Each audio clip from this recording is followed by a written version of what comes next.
Bonjour à toutes et à tous, j'espère que vous allez bien. Fromage identitaire de la Finarde, situé à Arras. Est-ce que c'est du Hollande? Est-ce que c'est de la mimolette? Quelle est la différence? Bon, un peu d'histoire s'impose. La France au XVIIe siècle était en guerre contre les Pays-Bas, possession espagnole. À la mort de son beau-père, le roi d'Espagne Philippe de Habsbourg, Louis XIV réclame pour son épouse Marie-Thérèse d'Autriche une partie du territoire situé au nord de son royaume, notamment l'Artois, l'Hainaut et le Brabant. Face au refus de Madrid, le roi prend lui-même le commandement des armées pour récupérer ce qu'il estime être son dû.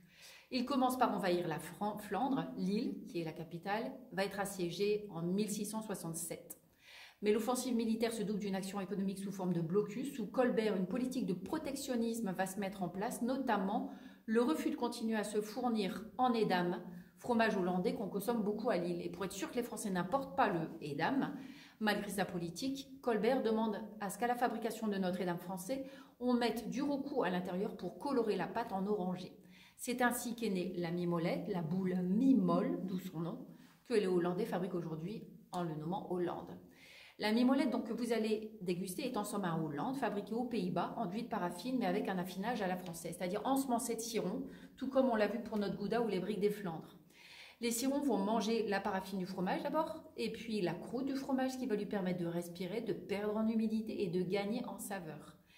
L'affinage dans cette magnifique cave naturelle, la poudrière de la citadelle d'Arras, va développer la puissance organoleptique du fromage. La mimolette que vous allez déguster, elle est soignée depuis 24 mois. Elle est brossée, elle est retournée toutes les semaines pour que l'affinage se fasse sur toute la circonférence du fromage de façon uniforme. À la dégustation, vous aurez des notes de cave, d'herbes fraîches, d'agrumes, de fruits confits, une petite pointe d'amertume et en texture, vous allez avoir à la fois quelque chose de cassant et une texture très grasse comme un feuilletage.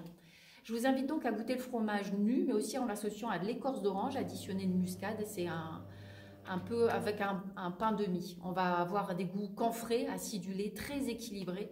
Vous allez avoir une découverte aromatique dans la bouche. Les défauts vont s'éteindre et les qualités organoleptiques du fromage vont se développer. Voilà, je vous souhaite de bien vous amuser. Bonne découverte et je vous dis à demain.